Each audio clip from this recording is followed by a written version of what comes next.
Hello नमस्कार, जय हिंद साथियों। तो बहुत दिन बाद मैं लाइव आया हूँ और आज मैं आपके लिए एक ऐसा टॉपिक लेके आया जो आपको बहुत काम आने वाला है। आज हम सीटेट का जो एग्ज़ाम होता है उसमें सीडीपी आती है, उसके हम पीवाईक्यू करने वाले हैं। और आप ये मान के चलिए कि अगर आपने पीवाईक्यू को सॉल्व कर लिया और आपसे पीवाईक्यू बन रहे हैं, तो आपको कोई नहीं रोक पाएगा कि आप जो अभी आपका एग्ज़ाम होने वाला है उसमें आपसे सीडीपी ना बने। तो आपको एक-एक क्वेश्चन को बहुत अच्छे से देखना है, क्योंकि मैंने एक भी क्वेश्चन ऐसा नहीं है जो मैंने आपको फिजूल इसमें ऐड किया हुआ है। सारे क्वेश्चन जो होंगे वो आपके सारे पीवाईक्यू बेस्ड होने वाले हैं। तो मैं ज़्यादा बात नहीं कर रहा हूँ, क्योंकि क्वेश्चन की जो सीरीज रहेगी वो आपकी लंबी रहेगी। और देखते हैं कि आज का पहला प्रश्न क्या बनता है। तो पहला क्वेश्चन है डेवलपमेंट। आपको बताना है कि जो विकास होता है, विकास कैसा होता है। आपको चार ऑप्शन दिए हैं। पहला ऑप्शन है अव्यवस्थित होता है, मतलब डिसऑर्डरली होता है। मैं हिंदी में पढ़ूंगा सारा कुछ, आपको इंग्लिश भी दिया हुआ है। तो जो अगर आप इंग्लिश मीडियम के हो तो एक बार आप उसको इंग्लिश में देखना, जो हिंदी मीडियम के होंगे तो मैं उनके लिए मैं आपको पढ़ के दे रहा हूँ। और जो टर्म मेरे को लगता है कि आपको इंग्लिश में याद करना है तो मैं उसको आपको बता दूंगा। दूसरा ऑप्शन है पूरी तरह से अप्रत्याशित होता है। तीसरा ऑप्शन है एक आयामी होता है। एंड लास्ट ऑप्शन है गतिशील होता है। तो आपको बताने की विकास होता है, कैसा होता है विकास, बताइए। तो इसका राइट आंसर होगा ऑप्शन नंबर डी, गतिशील। विकास डायनामिक होता है। तो आपको याद रखना है कि विकास कैसा होता है, डायनामिक होता है। ठीक है, चलिए अगला प्रश्न देखते हैं। अगला प्रश्न है विकास की प्रक्रिया। The process of development is. आपको बताने की विकास की प्रक्रिया कैसी होती है। पहला ऑप्शन है बहुआयामी होती है। दूसरा ऑप्शन है एक रूपी होती है। तीसरा ऑप्शन है रैखिक होती है। एंड लास्ट ऑप्शन है स्थिर होती है। तो बताइए विकास की प्रक्रिया कैसी होती है। मल्टी डायमेंशनल होती है, यूनिफॉर्म होती है, लीनियर होती है, स्टैटिक होती है, कैसी होती है बताइए। तो इसका राइट आंसर होगा option number A, multi dimensional होती है, बहुआयामी होती है। ठीक है, सारे पीवाईक्यू है, मैं फिर से रिपीट कर रहा हूं, एक भी क्वेश्चन मैंने मन से नहीं बनाया है। चलिए तीसरा क्वेश्चन। तीसरा क्वेश्चन है विकास की प्रक्रिया की क्या विशेषताएं हैं। पहला ऑप्शन है यह प्रक्रिया बचपन तक सीमित है। यह जीवन भर चलने वाली प्रक्रिया है। तीसरा ऑप्शन है इसकी शुरुआत जन्म के समय होती है। एंड लास्ट ऑप्शन है इसकी शुरुआत गर्भधारण के समय होती है। तो एक बार आप पढ़ लीजिए। चलिए इसका ऑप्शन देखते हैं। पहला ऑप्शन है केवल 1 और 3। दूसरा ऑप्शन है केवल 1 और 4। तीसरा ऑप्शन है केवल 2 और 3। एंड लास्ट ऑप्शन है केवल 2 और 4। तो आपको बताना है कि इसका सही आंसर क्या होगा। बताइए विकास की प्रक्रिया की क्या विशेषता होगी। तो इसकी विशेषता क्या होगी, ऑप्शन नंबर डी, मतलब इसका 2, मतलब विकास क्या होता है, विकास जीवन भर चलने वाली प्रक्रिया है। It's a life long process.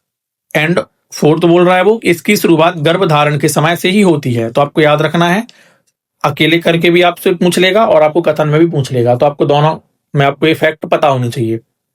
चलिए अगला क्वेश्चन है शिक्षक और परासंज्ञानात्मक कौशल का क्वेश्चन है कि teacher and Meta cognitive skills के बारे में आया क्वेश्चन। ठीक है, तो हम देखते हैं इसके ऑप्शंस क्या क्या हैं। तो इसका प्रश्न शायद इसमें प्रिंट नहीं हो पाया है, चलो इसको अभी ड्रॉप करते हैं, मैं बताता हूं आपको। चलिए क्वेश्चन 5 देखते हैं। क्वेश्चन 5 है लेव बायोस्की के अनुसार भाषा और विचार के बीच क्या संबंध है। According to Lev Vygotsky what is the relationship between language and thought. तो ऑप्शन पहला है भाषा और विचार एक दूसरे से स्वतंत्र हैं। दूसरा ऑप्शन है भाषा और विचार विकास की जटिल विनिमय प्रक्रिया है। तीसरा ऑप्शन है भाषा विचार को आकार नहीं देती है। एंड लास्ट ऑप्शन है विचार भाषा को आकार देते हैं। तो बताइए इसका सही आंसर क्या होगा। तो इसका राइट आंसर होगा ऑप्शन नंबर बी, भाषा और विचार विकास की जटिल विनिमय प्रक्रिया है। तो आपको याद रखना है, बहुत महत्वपूर्ण है कि जो आपका लैंग्वेज होता है वो कॉम्प्लेक्स इंटरचेंजेबल प्रोसेसेस होता है। ठीक है, चलिए अगला क्वेश्चन है, भावनाओं, व्यक्तित्व और सामाजिक संबंधों में परिवर्तन क्या कहलाता है? आपको बताने की जो भावनाओं में परिवर्तन हो रहा है, व्यक्तित्व में परिवर्तन हो रहा है और सामाजिक संबंधों में अगर परिवर्तन हो रहा है तो क्या कहलाएगा? पहला ऑप्शन है मनो सामाजिक विकास कहलाएगा, दूसरा ऑप्शन है संज्ञानात्मक विकास कहलाएगा, तीसरा ऑप्शन है व्यक्तित्व विकास कहलाएगा एंड लास्ट ऑप्शन है भावनात्मक विकास कहलाएगा। तो बताइए क्या कहलाएगा? तो इसका राइट आंसर होगा ऑप्शन नंबर ए, मनोसामाजिक विकास, इसका राइट आंसर होगा। चलिए अगला क्वेश्चन है, निम्न में से कौन सा प्रश्न विश्लेषणात्मक चिंतन को बढ़ावा देता है? पहला ऑप्शन है भारत की कुल जनसंख्या कितनी है, दूसरा ऑप्शन है भारत में जनसंख्या वृद्धि के विभिन्न कारण क्या हैं, तीसरा ऑप्शन है भारत की राजधानी है एंड लास्ट ऑप्शन है भारत में कितने राज्य हैं। तो बताइए इसमें कौन सा आपका एनालिटिकल थिंकिंग के बारे में सही होगा? बताइए क्या होगा इसका राइट आंसर? तो इसका राइट आंसर होगा ऑप्शन नंबर बी कि भारत में जनसंख्या वृद्धि के विभिन्न कारण क्या हैं। What are the various cases of population growth.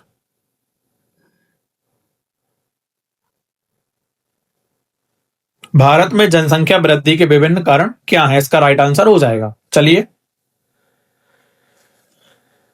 अगला क्वेश्चन है, समालोचनात्मक चिंतन को विकसित करना क्या कहलाता है? आपको बताना है कि जो आपकी क्रिटिकल थिंकिंग होती है उसको विकसित करना क्या कहलाता है। पहला ऑप्शन है या कैसे विकसित होगा आपको यह बताना। ठीक है, चलिए पहला ऑप्शन है ऐसे सवाल देने चाहिए जिनमें निष्कर्ष और व्याख्याएं शामिल होते हैं, दूसरा ऑप्शन है ऐसे सवालों से बचना चाहिए जिनमें विवेचन और विश्लेषण की आवश्यकता होती है, तीसरा ऑप्शन है केवल ऐसे ही सवाल पूछने चाहिए जिनका एक ही उत्तर हो एंड लास्ट ऑप्शन है विद्यार्थियों को उनके संदेह और सवाल पूछने के लिए हतोत्साहित करना चाहिए। तो बताइए इसका राइट आंसर क्या होगा? और मैं आपको एक चीज बता दूं, जब भी ऐसे आपको क्वेश्चन है तो आप ऑप्शन को एलिमिनेट भी आप कर सकते हो। तो कैसे करोगे? जहां पर आपको केवल वर्ड दिख जाए, क्या केवल, तो यह आपका नेगेटिव की ओर इशारा करता है, तो ये आपका होगा नहीं। हतोत्साहित अपने आप में एक नेगेटिव वर्ड है तो ये भी नहीं होगा। ऐसे सवालों से बचना चाहिए विवेचन और विश्लेषण, भैया ये होना ही चाहिए तो ये भी नेगेटिव, तो अपने आप क्या बचा? ऑप्शन नंबर ए इसका राइट आंसर हो जाएगा। तो आप ऐसा दिमाग लगाकर भी आप इसको सॉल्व कर सकते हो। ठीक है, चलिए सारे मैं फिर से रिपीट कर रहा हूँ, सारे आपके PYQ हैं, एक भी क्वेश्चन ऐसा नहीं कि जो मैंने गूगल से या कहीं से भी जेमिनी वगैरह से मैंने बना के आपको दे दी हूँ, नहीं। मैं आपको अगर आप मैं आपको एक चीज और बता दूं, अगर आप हम लोग का मेंबरशिप ज्वाइन करते हो और कहाँ से आपको ज्वाइन करना है, तो जैसे अगर आप हमारे सब्सक्राइब वेब पे उस पे जाओगे, आप यूट्यूब के होम पेज पे जाओगे तो वहां पर आपको सब्सक्राइब के बाजू में ही आपको एक ज्वाइन करके एक ऑप्शन दिखेगा। अगर आप उस पर क्लिक करते हो तो आपको ज्यादा हम लोग ने फी नहीं रखी है, बहुत ही कम है। अगर आप उसको लेते हो तो हम आपको इसकी PDF और जो भी आपकी बुक्स रहती हैं उनकी फ्री PDF हम आपको प्रोवाइड कराएंगे और इसके साथ ही हम आपको CDP के पूरे नहीं कराएंगे, मुश्किल से 4 से 5 लेक्चर ही आपको कराएंगे और बाकी के जो हम लोग का ज्वाइन मेंबरशिप लेगा हम उनको पूरे PYQ सॉल्व कराने वाले हैं। तो चाहे आपका CDP हो, चाहे आपके हिंदी के PYQ हो, CTET की बात कर रहा हूं मैं, चाहे आपके साइंस के हों, चाहे आपके संस्कृत के हों, चाहे आपके इंग्लिश के हों, चाहे आपके EVS के हों, चाहे आपके SST, मतलब जो आपको चाहिए आप मेरे को बताइए, हम आपको पर्सनली हम आपको उस चीज के वीडियो लेक्चर, अगर वीडियो आपको हम नहीं दे पाएंगे तो आपको उसके PYQ की PDF हम आपको प्रोवाइड कराएंगे। तो बस आपको ज्वाइन करना है और आप उसका फायदा ले सकते हो। चलिए तो 10वां क्वेश्चन है, तो 10वां क्वेश्चन आपको इंग्लिश में दिया है, मैं आपको इसका हिंदी में बता दे रहा हूं ताकि हिंदी वाले बच्चों को दिक्कत ना आए। तो अभिकथन ए मतलब इसको बोलते हैं हिंदी में क्या, अभिकथन, है ना, अभिकथन बोलते हैं। तो बोल रहा है वो कि वह कोई उद्देश्यात्मक निश्चित क्षण नहीं होता जब कोई बच्चा मध्य बाल अवस्था या किशोर अवस्था में प्रवेश करता है। और कारण क्या है, कारण बोल रहा है वो कि विकास प्रकृति में निरंतर रहता है। तो आपको बताना है कि क्या इसका राइट आंसर होगा। ऑप्शन है both A and R true and R is correct explanation of A, मतलब ए और आर दोनों सही हैं और ए आर की सही व्याख्या करता है। दूसरा ऑप्शन है, मैं हिंदी में ही ऑप्शन आपको दे रहा हूं, ए और आर दोनों सही हैं लेकिन ए आर की सही व्याख्या नहीं करता है। तीसरा ऑप्शन है ए सही है लेकिन आर गलत है। एंड लास्ट ऑप्शन है ए और आर दोनों गलत हैं। तो आप बताइए क्या इसका राइट आंसर होगा। तो इसका राइट आंसर क्या होगा, ए और आर दोनों सही हैं और ए आर की सही व्याख्या करता है। ठीक है, तो आपको याद रखना है, आपको अभिकथन और रीजन वाले आपको प्रश्न एग्जाम में देखने को मिलते हैं। चलिए अगला क्वेश्चन है, किशोर अवस्था के बारे में कौन सा कथन सही नहीं है। आपको बताना कि इसमें से कौन सा कथन आपका सही नहीं है। ऑप्शन है किशोर अवस्था एक सामाजिक रचना है। दूसरा ऑप्शन है किशोर अवस्था को आमतौर पर यौवन को शुरू करने के लिए माना जाता है। तीसरा ऑप्शन है किशोर अवस्था बचपन और वयस्कता के बीच विकासात्मक संक्रमण है। एंड लास्ट ऑप्शन है विभिन्न संस्कृतियों के बच्चे एक समान तरीके से किशोर अवस्था में प्रवेश करते हैं। तो बताइए इसका सही नहीं है, आपको बताना है क्या इसमें सही नहीं होगा, बताइए। तो इसका राइट आंसर क्या होगा, ऑप्शन नंबर डी इसका राइट आंसर हो जाएगा, क्योंकि अलग अलग संस्कृति के बच्चे अलग अलग तरीके से किशोर अवस्था में प्रवेश करेंगे, ना कि समान तरीके से। मतलब अगर कोई राजस्थान का बच्चा है और कोई मध्य प्रदेश का बच्चा है तो ऐसा नहीं कि दोनों सेम तरीके से ही किशोर अवस्था में प्रवेश करेंगे। राजस्थान का कल्चर कुछ होगा तो भैया वो उसके अकॉर्डिंग जाएगा, जो मध्य प्रदेश का कल्चर होगा वो उसके अकॉर्डिंग जाएगा, तो सेम नहीं होगा, है ना। चलिए अगला प्रश्न है, इसमें भी आपको अभिकथन और कारण दिया हुआ है, इसमें आपको दोनों में दिया हुआ है ना, तो आपको दिक्कत नहीं आएगी। तो पहला अभिकथन है कि बच्चों के बीच विकासात्मक दरों में काफी भिन्नताएं मौजूद होती हैं, इंग्लिश उसके नीचे है। और कारण बता रहा है वो कि विकासात्मक अंतर आनुवांशिक और अनुभवनात्मक विविधताओं की जटिल अंतःक्रिया का परिणाम है। ऑप्शन है ए और आर, ए सही है परंतु आर गलत है। दूसरा ऑप्शन है ए और आर दोनों सही हैं परंतु आर एक की सही व्याख्या नहीं है। तीसरा ऑप्शन है ए और आर दोनों गलत हैं। एंड लास्ट ऑप्शन है ए और आर दोनों सही हैं तथा आर ए की सही व्याख्या है। तो बताइए इसका राइट आंसर क्या होगा। तो इसका right answer option number D हो जाएगा, ए और आर दोनों सही हैं और आर एक की सही व्याख्या करता है। तो याद रखना है आपको, बहुत ही महत्वपूर्ण क्वेश्चन है। चलिए अगला क्वेश्चन है, व्यक्तिगत भिन्नता का सिद्धांत बताता है कि। अब आपको बताना है कि जो व्यक्तिगत भिन्नता होती है आखिर में वो होती क्या है। पहला ऑप्शन है सभी बच्चों के शारीरिक विकास की गति एक समान होती है। भैया जब भिन्नता की बात कर रहा है तो एक समान कैसे होगा, तो ये तो देखो गलत हो जाएगा। दूसरा ऑप्शन है सभी बच्चों को वृद्धि की गति एक जैसी होती है, इसमें भी उन्होंने एक जैसी बोल दिया तो भैया ये भी आपका गलत हो जाएगा। तीसरा ऑप्शन है विभिन्न बच्चों के विकास और वृद्धि की गति में अंतर हो सकता है, हाँ ये सही लग रहा है मेरे को, ठीक है। चौथा देखते हैं, सभी बच्चों के भाषाई विकास की गति एक समान होती है, तो भैया एक समान बोलिए तो ये भी गलत हो जाएगा। तो इसका राइट आंसर क्या हो जाएगा, ऑप्शन नंबर इसका सी राइट आंसर हो जाएगा। तो आप इसको ऐसे भी कर सकते हो, भले ही आपने कुछ टॉपिक नहीं पढ़े हैं पर आप अपने दिमाग का यूज करके आप आंसर ढूंढ सकते हो, ठीक है। चलिए अगला क्वेश्चन है, परिवार से स्वायत्तता और व्यक्तिगत पहचान का निर्माण क्या कहलाता है या कब होता है, आपको यह बताना है।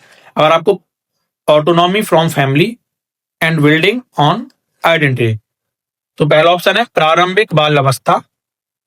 दूसरा ऑप्शन है मध्य बाल्यावस्था, तीसरा ऑप्शन है उत्तर बाल्यावस्था, एंड लास्ट ऑप्शन है किशोर अवस्था। तो बताइए क्या इसका सही आंसर होगा?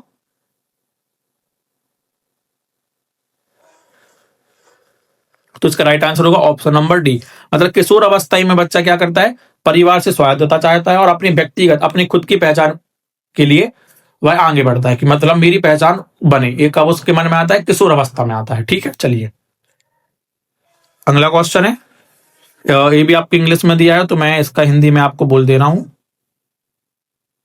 देखो, तो सबसे पहले अभिकथन बोल रहा है वो कि शारीरिक विकास के संदर्भ में बच्चों के विकास को समझने के लिए यह जरूरी है कि बजाय एक विशिष्ट उम्र को देखने के विकास की सीमा क्षेत्र को देखा जाए। समझ में आया मैंने क्या बोला है?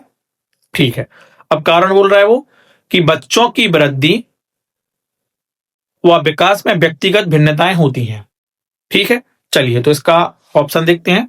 ऑप्शन है ए, पहला ऑप्शन है ए और आर दोनों सही हैं और आर एक ही सही व्याख्या करता है। दूसरा ऑप्शन है ए और आर दोनों सही हैं लेकिन आर एक ही सही व्याख्या नहीं करता है। तीसरा ऑप्शन है ए सही है लेकिन आर गलत है। एंड लास्ट ऑप्शन है ए और आर दोनों गलत है। तो बताइए इसका राइट आंसर क्या होगा? तो इसका राइट आंसर होगा ऑप्शन नंबर ए, मतलब ए और आर दोनों सही है और आर एक की सही व्याख्या करता है। चलिए, अगर अभी तक जिसने भी हमारे चैनल को सब्सक्राइब नहीं किया है तो भैया प्लीज आप लोग सब्सक्राइब कर लीजिए।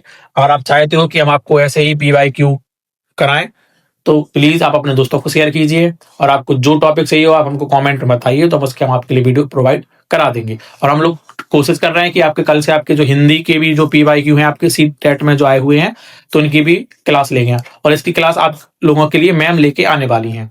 ठीक है, चलिए तो क्वेश्चन है बाल विकास की गति, मतलब the pace of child development आपको बताना है।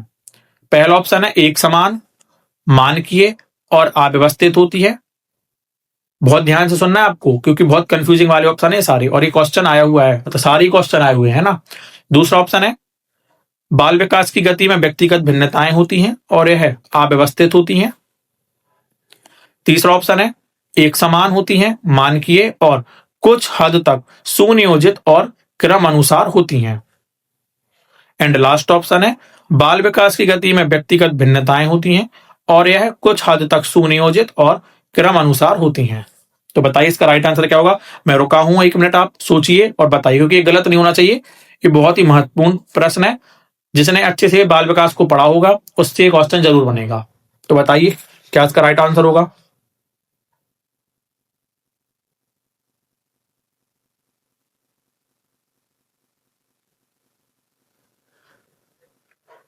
तो इसका राइट आंसर होगा ऑप्शन नंबर डी, बाल विकास में व्यक्तिगत भिन्नताएं होती हैं और कुछ हद तक सुनियोजित और क्रमानुसार होती हैं। ठीक है, चलिए अगला प्रश्न है किस उम्र में क्रियाकलाप प्रमुखतः बड़ी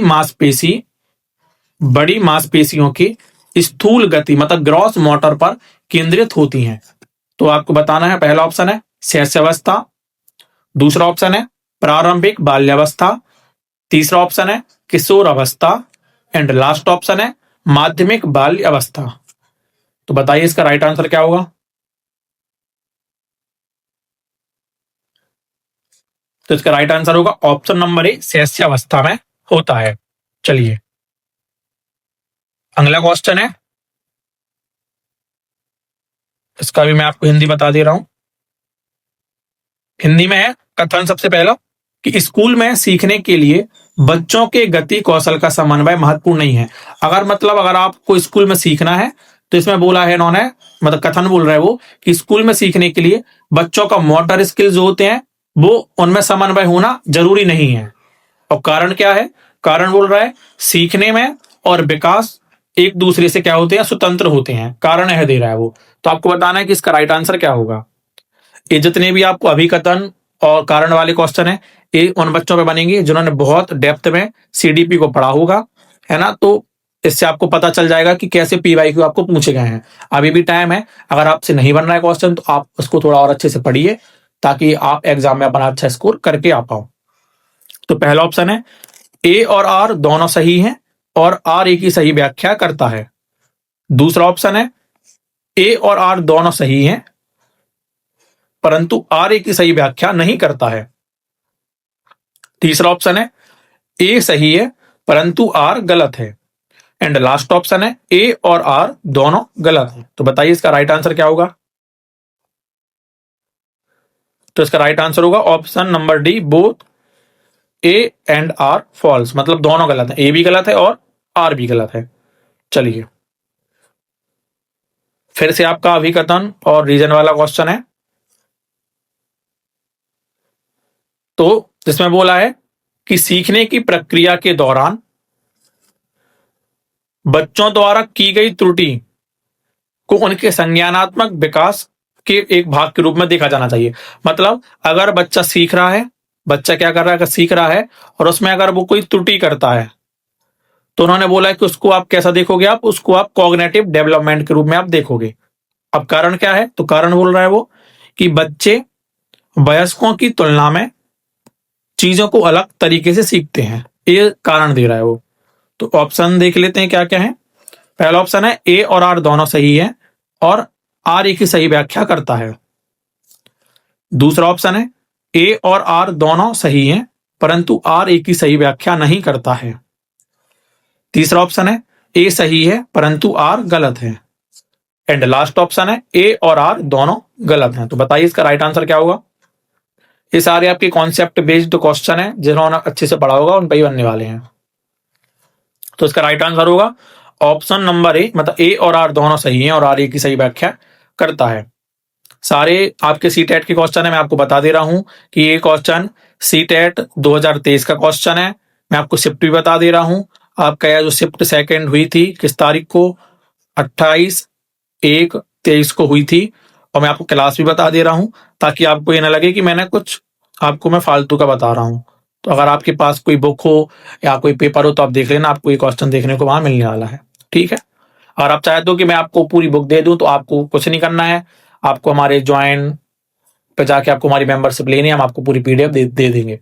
चलिए अगला प्रश्न है, विकास की संवेदनशील अवधि से क्या तात्पर्य है? आपको बताने की विकास की जो संवेदनशील अवधि है उससे आप क्या तात्पर्य है। पहला ऑप्शन है वह समय अवधि जब बच्चे अधिगम के कुछ प्रकारों के प्रति तत्पर हैं। दूसरा ऑप्शन है वह अवधि जब बच्चे बहुत भावुक होते हैं।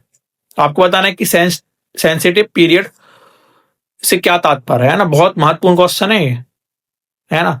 तीसरा ऑप्शन है गर्भधारण से जन्म तक की अवधि।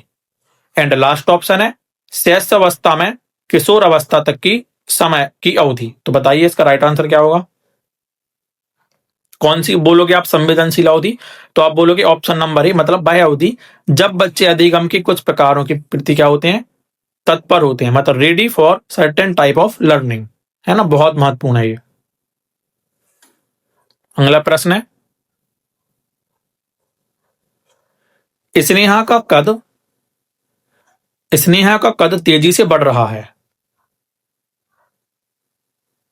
अब देखिए ऑप्शन है, पहला ऑप्शन है पाढ़, दूसरा ऑप्शन है वृद्धि, तीसरा ऑप्शन है सीखना, एंड लास्ट ऑप्शन है अनुकूल। तो बताइए अगर उसका कद तेजी से बढ़ रहा है, पहले स्नेहा आपकी इतने साइज की थी, अब स्नेहा इतनी हो गई है, तो बताइए क्या हुआ है, ये क्या कहलाएगा आपका? सीधी सी बात है, ग्रोथ कहलाएगी आपकी, वृद्धि कहलाएगी, है ना। तो आपको बहुत बेसिक क्वेश्चन भी आपको देखने को मिलेंगे, तो ऐसा नहीं है कि सिर्फ कठिन क्वेश्चन ही आएंगे, है ना। चलो, तो हमने सीडीपी के कुछ बहुत आईएमपी पीवाईक्यू देखे हैं। अगर आप चाहते हैं कि आपको और चाहिए है तो आप मेरे को कमेंट बताइए, तो हम आपके लिए इसके आगे के और आपको प्रोवाइड करा देंगे।